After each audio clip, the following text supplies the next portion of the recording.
ఇప్పుడు folk dances లో నువ్వు కొరియోగ్రాఫర్ అయిపోతున్నావు. ఏమో రానున్న చూడాలి. పెద్ద కొరియోగ్రాఫర్. ఫోక్ సాంగ్స్ లో ఎవర్రా పెద్ద కొరియోగ్రాఫర్ అంటే జాను ఆ, వస్తుంది. ఓ మా వాళ్ళు ఉన్నారు పాపం ఇంకా.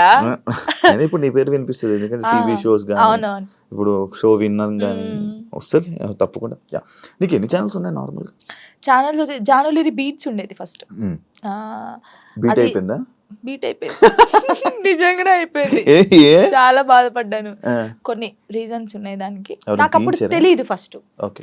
అంటే ఛానల్ ఇలా పెట్టాలి, ఛానల్ కి ఇలా ఇలా ఉండాలని నాకు నేను నిజంగా చెప్తున్నాను కదా, నాకు ఏమీ రాదు, మ్మ్. ఏది తెలీదు. ఇప్పటికేం తెలుసా అండి? ఇప్పుడు తెలుసుకున్నాను. ఏం ఓ తెలుసుకున్నావు? ఛానల్ ఓహో. ఇలా ఉండాలి, ఆ, ఇది ఇది అంటే ఏంటది? ఇది ఇది ఏంటి? ఏం చెప్పాలి అంటే ఎలా చెప్పాలి బాబు నోటితో చెప్పు. అంటే టెక్నికల్ గా అది కబరు అలా తెలుసుకున్నాను. అంటే బేసిక్ గా మనకు చదువు రాదు, కొన్ని కొన్ని పక్క ఎంత నుంచి చదువుకున్నావు? 10th. 10th వరకే. అదే మరి అదర్ యాక్టివిటీస్ ఎక్కువైపోయాయి. డాన్స్ అంటే ఇష్టం కదా, డాన్స్ ఓకే దాన్ని డాన్స్ గురించి చదువుకోలేనిపిలే.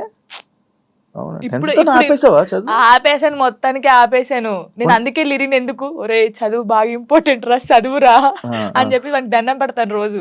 10th తర్వాత మళ్ళీ చదవాలని అనిపించలేదా? అనిపించింది కానీ అప్పుడు ఇంకా రాదు, ఇంకా అది పోయినా కూడా రాదు. బాగా చదివేదానివా 10th వరకు? 9th వరకు, సారీ 9th లాగా స్టార్ట్ అయింది.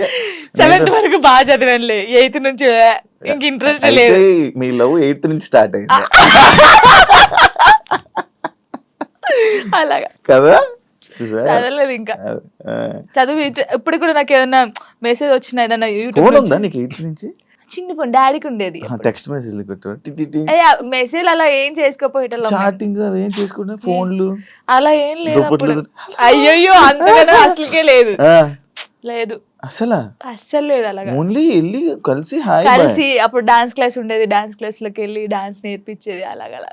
సినిమా దాని మీద ఒక స్టోరీ చిన్న షార్ట్ చేయాలి. మరి ఫోన్ గంటలు ఫోన్ మాట్లాడి అదంటే ఏం లేదు. ఓకే, ఇది ఒక కొత్త రకమైన కొత్త story. రకంగా. ఇప్పుడు ఏ ఛానల్? ఇప్పుడు జాన్లరీ మ్యూజిక్ మ్యూజిక్ అది ఒకటే ఉందా ఛానల్? ఒకటే ఉంది. ఒక ఛానల్ ఇప్పుడు అదొకటే, అందులోనే నీ వీడియోస్ అందులోనే ఏమైనా? అన్ని videos లు. జానీ మాస్టర్ ఇష్యూ తర్వాత శేఖర్ మాస్టర్ అండ్ జానీ లిరి వీల్దే ఇష్యూ అని చెప్పి కొన్ని అబ్బో చాలా మంది అన్నారు, ఇంటర్వ్యూస్ కూడా ఇచ్చారు. ఏమో తెలీదు కొందరైతే. అవునవును, దాని గురించి మాట్లాడు, దాని గురించి నీ కాంప్లిమెంట్స్. ఏం చెప్తాం, తెలియని వాళ్ళకి ఏం చెప్తాము. అంటే ఇప్పుడు తను నన్ను ఇద్దరు మెచ్చుకోవడం ఎందుకు కలిపారు? అయితే ఇప్పుడు జానీ మాస్టర్ జరిగింది కదా, ఇప్పుడు మాస్టర్ నన్ను మెచ్చుకుంటారు, జాను జాను అన్నారు. కొందరు నెగిటివ్ పీపుల్స్ ఏముంటారు, ఇప్పుడు నేను నచ్చిన వాళ్ళు, అబ్బా శేఖర్ మాస్టర్ నచ్చింది, జానమ్మ డాన్స్ నచ్చిందని హ్యాపీ ఫీల్.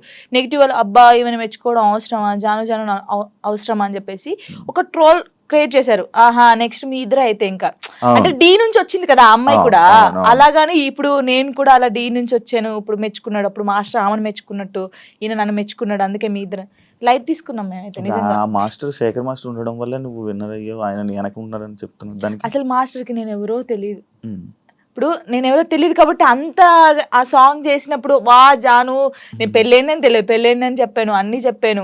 ఇప్పుడు ఎవరికైనా తెలియని వాళ్ళు వచ్చి చేసినప్పుడు, ఒక అద్భుతంగా చేసినప్పుడు వాళ్ళు ఎవరైతే ఏంటి, మనం వెళ్ళేసి సూపర్ చేసామని చెప్తాం. మాస్టర్ నన్ను పాయింట్ అవుట్ కూడా చేశాడు, స్టైల్ బాగా రాలేదని వెస్టర్న్. మరి అప్పుడు వీళ్ళకి చెవులు లేవు కళ్ళు లేవా, అప్పుడు చూడలేదా జాను ఇంకా బాగా చేయాలని చెప్పాడు. ఇప్పుడు సపోర్ట్ ఇస్తే ప్రతి సాంగ్ కి మెచ్చుకోవాలి, బాగా చేసినా బాగా చేయకపోయినా, బాగా చేసావు సూపర్ చేసావు ప్రతి సాంగ్ చెప్పాలి. ఎందుకు మరి సాంగ్స్ బాగా రానప్పుడు కూడా నన్ను అన్నాడు, ఇంకా వెస్టర్న్ స్టైల్ నేర్చుకోవాలి, ఇంకా నేర్చుకోవాలని ఎందుకు చెప్పారు. వాళ్ళ బుద్ధి లేదు వాళ్ళకి ఏంటంటే రేటింగ్ కావాలి, డబ్బులు కావాలి, తమ్నెయిల్స్ వేయాలి, జాను లిరి నెక్స్ట్ మా ఫొటోస్ కూడా పెట్టారు, ఏదో పెట్టేసి ఇలా నడుచుకుంటే నెక్స్ట్ నువ్వే ఇలా. నేను చూసి నవ్వుకున్నాను, మీకు ఏమైనా పోయే కాలం వచ్చిందారా, ఎందుకు ఇలా చేస్తున్నారు అనుకున్నాను. నేను పట్టించుకున్నావా దాన్ని? తీసుకోలేదు, లైట్ తీసుకున్నాను. ఒకప్పుడు జాను వేరు, ఇప్పుడు జాను వేరు. శేఖర్ మాస్టర్ కి మీకు మధ్యన ఈ డిస్కషన్ అయింది ఏమైనా? అలాంటి శేఖర్ మాస్టర్ నాతో మాట్లాడు, మేము సెట్ లోకి వెళ్ళినప్పుడే master good evening, master good morning, అంతే. డాన్స్ షో చేయమంటే రొమాన్స్ షో చేసేస్తున్నారా, ఎక్స్పోజింగ్ షో అబ్బో, చేస్తున్నారా? నిజంగా. దీనికి ఏంటి? అదే నేను ఇందాక చెప్పాను కదా మీకు, మ్మ్. అది చూసినప్పుడు బాధపడ్డాను. మ్మ్. ఒరే ఒక తెలంగాణ అమ్మాయి వెళ్ళి ఢీ షోలో చేస్తుందంటే మీరు అందరూ ఎంత సపోర్ట్ ఇవ్వాలి మనకి, మన తెలంగాణ అమ్మాయి అని. అవును అవును. మీకు డాన్స్ గురించి తెలియనప్పుడు తెలియకుండా ఇప్పుడు ఓ పిల్లగా వెంకటేష్ ఉంది, దానికి ఒక ఎక్స్ప్రెషన్స్ ఇవ్వాలి. ఉడుకుడుకు రొట్టెలు అన్నప్పుడు ఒకదానికి ఇవ్వాలి. అంటే బాగా famous కదా. నన్ను వదిలిపెట్టి పోయినప్పుడు నువ్వేంటి అని అందులో వేరియేషన్స్ చూపించాను నేను, ఎక్స్ప్రెషన్స్ అన్ని. మీకు అదొకటే పట్టుకుంటే మీకు రాదు. ఇప్పుడు డోలో డోలో సాంగ్ ఎలా చేయాలి, నవ్వుకుంటే చేయాలా? ఆ సాంగ్ ఎలా ఉందో మనం అలా చేస్తేనే కదా వాళ్ళకి నచ్చేది. ఇప్పుడు నేను అంత బాగా చేస్తేనే కదా అది అంత బాగా అందరికి నచ్చింది, ప్రతి ఒక్కరికి నచ్చింది. నేను అనేది ఏంటంటే సాంగ్ ఏ ఎక్స్ప్రెషన్స్ ఉందో నేను అదే ఇచ్చాను. వీళ్ళు దాన్ని తక్కువ తీసుకుంటే నేను ఏం చేయగలుగుతాను? డాన్స్ తెలిసినోడైతే అలా పెట్టడు. యాక్చువల్లీ డీ షో అంటే డీ సెలబ్రిటీ స్పెషల్ 2 అంటే నువ్వు ఒక్కదానివే, నాకు తెలుసు. నువ్వు ఒక్కదానివే అంటే నువ్వు ఒక్కదానివే కనిపిస్తున్నావు. నీ యొక్క వీడియోస్ మాత్రమే బయటకు వస్తున్నాయి. నేను ఒకటి అంటాను, నచ్చినప్పుడు ఎందుకు చూడాలి? ఈ అమ్మాయి బాగా చేయట్లేదు అన్నప్పుడు నీకు అక్కడ ఫోటో కనిపిస్తుంది, ఫోన్ అమ్మ వద్దురా జాను అసలు బాగా చేయదురా, వద్దురా తీయచ్చు కదా. వాడే చూస్తాడు, వాడే కామెంట్ చేస్తాడు. జాను ఏం చేసిందా, ఎలా నవ్విందా, ఏం ఎక్స్ప్రెషన్ ఇచ్చిందా, ఇది చూడాలి. శేఖర్ మాస్టర్ ఏం కామెంట్ చేశారు, ఇది చూడాలి, ఇదే చూస్తారు. మళ్ళీ మనం బయటకు వెళ్ళాం అనుకో, వాడు కామెంట్ పెట్టాడు జనకు ఒక్కొక్క సెల్ఫీ అక్క, వాడే దిగుతాడు. మళ్ళీ మనకు తెలీదు, కంపల్సరీ దిగుతారు, కామెంట్ చేస్తారు, వాళ్ళే ఫొటోస్ దిగుతారు. కానీ నెగిటివ్ పట్టించుకోవట్లేదు. కానీ నా కోసం చాలా మంది ఉన్నారు. అక్క అక్క తెలంగాణ శకుంతల ఎలా ఉండేదో తెలంగాణకి జానక్క అయిపోయింది. ముసలోళ్ళు కూడా నన్ను అక్క అంటారు తెలుసా, బయటికి పోతే జానుతల. ముసలోళ్ళు కూడా నేను చేస్తాను కదా, రే జానక్క వచ్చిందంటరా అంటాడు. తాతయ్య ఏంట తాతయ్య నీకు కూడా నేను అక్కనేనా అని నేను జానక్క జానమ్మ, ఇది బాగా అయిపోయింది, జానమ్మ జానమ్మ జానక్క. నీ ఎంటైర్ లైఫ్లో నువ్వు నీ లైఫ్ గురించి నేర్చుకున్నది ఏంటి? నేను నేర్చుకుంది ఎంత, ఎవరు నమ్మకూడదు. ఫస్ట్ ఆఫ్ ఆల్ ఒక్కటే నేర్చుకున్నాను, ఇదైతే నేను ఫస్ట్ నుంచి ఇప్పటి వరకు తొందరపడకూడదు, ఏది తొందరపడి చేయకూడదు. ఒకటి, ఎవరిని నమ్మకూడదు, మనని మనం కూడా నమ్మకూడదు. నిజంగా నేను నమ్మట్లేదు నేను.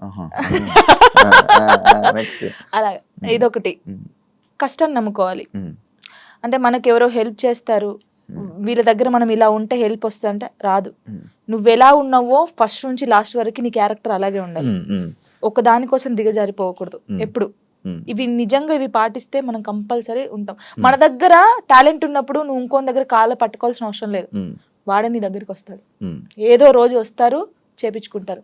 కానీ గుడ్డిగా మాత్రం ఎవరిని నమ్మకం. ఫ్రెండ్ అయినా అమ్మ నాన్నని కూడా ఎవరిని నమ్మద్దు, నమ్మద్దు, ఎప్పటికైనా నమ్మకూడదు. నేను చెప్తున్నాను కదా సీరియస్ గా, ఎవరు నిన్ను నువ్వు నమ్ముకోవాలి,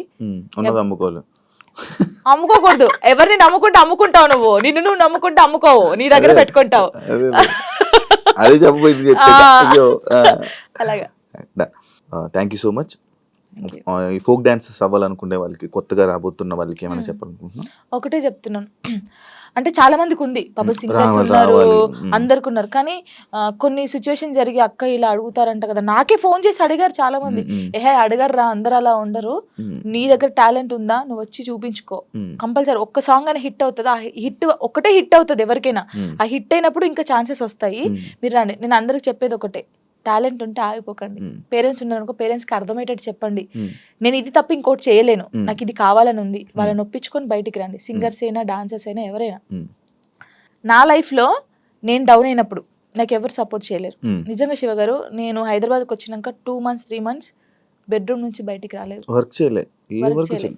అసలు డబ్బులు లేవు, ఏం లేవు. డాడీ వాళ్ళు పంపిస్తే తిన్నాను, ఏడవడం కూర్చోడం తినడం. అసలు లిరి నన్ను ఏమైందమ్మా అని అడిగితే ఏం సంబంధం లేవు, అప్పుడు రాలేదు. నన్ను టార్గెట్ చేసి ఏం సాంగ్స్ జానుకి ఇవ్వకూడదు, జానుకు చేయకూడదు అని టార్గెట్ చేశారు. చాలా మంది టార్గెట్ చేసి పెట్టారు.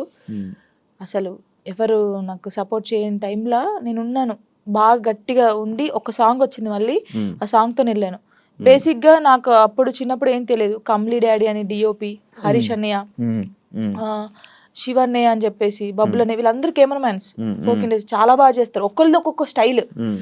నాకు బేసిక్ గా క్లోజ్ ఒకప్పుడు కమ్లీ డాడీ, హరీష్ అన్నయ్య క్లోజ్, వీళ్ళ చెల్లెగానే నేను బయటకు వచ్చాను. ఇప్పుడున్న దాంట్లో నా లైఫ్ లో అరుణ్ కొలుగురి, నవీన్ డిఓపి అని చెప్పేసి, అజయ్ అన్నయ్య అని చెప్పేసి, ఇంకా నాకు అన్నయ్యలు లేరు కదా, అన్నయ్య అంతే. అన్నయ్య. ప్రతి ఎటు వెళ్ళినా నా తోడుకు రావడం. వాళ్ళ అక్క ఫోటో ఇక్కడ వేయించుకున్నాడు, ఇక్కడ జాను అని వేయించుకున్నాడు, అక్క చెల్లెలాగా. ఎవరు బయట వాళ్ళు ఇంత ప్రేమగా చూసుకుంటారు, ఆయన చూసుకుంటాడు. ఏ దేనికైనా ఇప్పుడు నాకు ఎవరైనా బ్యాడ్ కామెంట్స్ పెట్టినా ఒకవేళ ఆయన తెలిసి ఉంటే ట్రోల్ చేస్తారు కదా, వాళ్ళకి ఫోన్ చేసి ఒరే బాబు చేయకండి అలాగా, నీకు చెల్ల ఉంటే ఇలా ఉంటదా, అక్క చెల్లెలు ఉంటే ఎంత బాధపడతాం. ఇప్పుడు చాలా మంది సూసైడ్ చేసుకుంటారు శివ గారు. ఇంత చేశారు, ఒకవేళ నేను స్ట్రాంగ్ గా లేకపోతే నేను చనిపోతే వీళ్ళు అన్న వాళ్ళు ఏమైనా చేస్తారా? ఇప్పుడు అన్న వాళ్ళు కూడా నా కొడుకు ఏమైనా కావాలంటే వీళ్ళు వచ్చి పెడతారా, నా ఈఎంఐ కడతారా, నాకు ఫుడ్ పెడతారా? వీళ్ళ గురించి నేను ఎందుకు బాధపడాలి? వీళ్ళు ఏదో కామెంట్ చేద్దాం, కుక్కలు మరుగుతూ ఉంటాయనే మేము పట్టించుకోవట్లేదు. ఒకప్పుడు నేను 3-4 months బయటికి రాలేదు కామెంట్స్ వల్ల, ఏడుస్తూనే ఉన్నాను తెలుసా, పిచ్చి దానిలాగా ఏడుస్తూ ఉన్నాను. అప్పుడు నాకు చాలా మంది చెప్పారు పట్టించుకోకూడదు, అస్సలు పట్టించుకోకూడదు. నేను ఎవరికి కలిసిన ఫస్ట్ నాకు అదే మాట చెప్తారు. నిజంగా అసలు ఎంత అంటే ఇప్పుడు మనం స్ట్రాంగ్ ఉన్నాం, కొంతమంది ఉండరు. కొంతమంది చాలా మంది మీరు చూసారు కదా, ఎవరు అమ్మాయిలకి ఇన్స్టాగ్రామ్ లో పెట్టి ఇలా బెదిరిస్తే ఇద్దరు సూసైడ్ చేసి చచ్చిపోయారు. వీడికి ఏమైనా వస్తుందా అమ్మాయి చనిపోతే? కొంచెమైనా మారాలి కదా. అవి చూసినా మారరు ఈ జనాలు. అసలు అందరిని అనట్లేదు, పెట్టిన వాళ్ళనే అంటున్నాను. చచ్చిపో, ఒక అమ్మాయి నీ వల్ల చచ్చిపోయిందంటే నీకెంత, కనీసం నీకు తిండైనా లోపలి పోద్దా?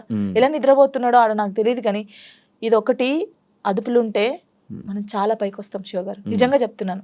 ఇప్పుడు నేను ఉన్నాను, మీ గురించి చెడ్డగా మాట్లాడితే నా గురించి ఇంకోటి చెడ్డగా మాట్లాడతారు. అదే నేను మీ గురించి మంచిగా మాట్లాడితే ఇంకోటి నా గురించి మంచిగా మాట్లాడతారు. అది నాలుగు అదుపులో ఉంటే ఏదైనా ఉంటది. నా లైఫ్ లో ఇప్పుడు నాకు సపోర్ట్గా ఉందంటే సారికక్క అని చెప్పేసి, మీకు తెలుసు అనుకుంటాను, చాలా వీడియోస్ లో పెట్టాను. సారయ్య అంటారు, సారికక్క అంటారు, ఇల్లందులో ఉంటది, తనకు దేవుడు వస్తుంది అనమాట. అబ్బో చాలా చాలా మంది అంటారు ఈమెతో ఫ్రెండ్షిప్ ఏంది, ఈమెతో ఏంటి పెడతారు అని అనుకుంటారు. ఎందుకు? వాళ్ళ మనుషులు కాదా, వాళ్ళది కాదా? నాకు అనిపిస్తుంది ఆమె నన్ను, వాళ్ళకు ఫ్యామిలీ ఉంది, నాకు ఏదైనా సరే ఆమెకు ఫోన్ చేసి అక్క నాకు ఇలా ఉందంటే అస్సలు బాధపడకు, నేనున్నాను నీ తోడు అని. చాలా మంది నన్ను చాలా రకాలుగా ఓహో వీళ్ళతో కూడా జానుకు ఫ్రెండ్షిప్ ఉందా అని అనుకుంటారు, కానీ కాదు. తను నాకు ఎంత సపోర్ట్ చేస్తుందో, నా లైఫ్ లో తను ఎంత ఇంపార్టెంటో, ఇంకా అంతే, నా లైఫ్ లో తను చాలా ఇంపార్టెంట్. ఇంకా మధు అన్నయ్య అని చెప్పేసి, వదిన అని చెప్పేసి, ఇలా చాలా మంది ఉన్నారు. కొంతమంది నేను బాధపడితే చూడకుండా నన్ను, ఇప్పుడు నాకు ఏదైనా అనిపించింది అనుకో వీళ్ళ దగ్గరికి వెళ్ళిపోతాను. ఇప్పుడు నేను ఏదైనా షూట్కి వెళ్ళినప్పుడు అమ్మ నాన్న లేరనుకో, లిరి నా ఇంట్లో పెడతాను నేను, కొంచెం లిరి పెద్దగా అయ్యే వరకు వాళ్ళు చూసుకుంటారని. ఈ ఫోక్ సాంగ్స్ లో డబుల్ మీనింగ్ ఈ మధ్య ఎక్కువ అవుతున్నాయి కదా, దాని గురించి ఏంటి?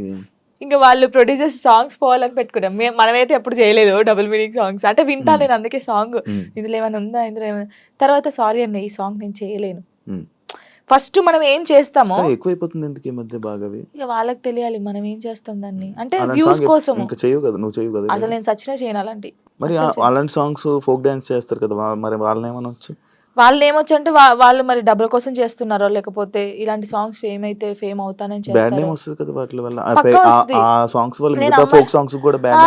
నేను అమ్మాయిలకు చెప్పేది ఏంటి తెలుసా, వస్తే నువ్వు ఇప్పుడు ఎక్స్పోజింగ్ ఇచ్చేసావు అనుకో, నెక్స్ట్ వాడు కూడా అడుగుతాడు ఇప్పుడు ఆ సాంగ్ లో నువ్వు నడుము చూపించావు కదా, ఈ సాంగ్ లో కూడా చూపి అంటాడు.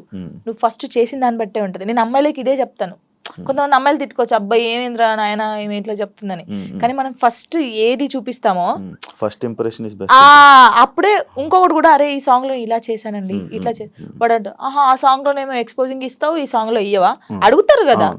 ఏదైనా మనతోనే ఉండిద్ది కంపల్సరీ. అంతేనా? ఈ డబుల్ మీనింగ్ సాంగ్స్ గురించి నువ్వు చెప్పాల్సింది ఇంకేం చెప్తాను దాని గురించి. నేను వాళ్ళు చేసే వాళ్ళు ఉంటారు కదా, ప్రొడ్యూసర్లు వచ్చి కూర్చోబెట్టి అడగండి చెప్తారు అప్పుడు ఎందుకు చేసావు అని. అదే దీనికి బ్యాడ్ నేమ్ వస్తుంది కదా, నేను ఎక్కువ వింటున్నాను అనమాట. ఇవన్నీ ఏంటంటే ఇవన్నీ డబుల్ మీనింగ్ లో ఉంటాయా ఇంకా అన్నట్టు నేను కూడా కొంచెం తగ్గించడం చేసా వినడం. కానీ కొంతమంది పేరెంట్స్ వింటారు, ఇలా ఉంటది. కానీ ఏమో మరి వాళ్ళకి పిచ్చి అట్లా.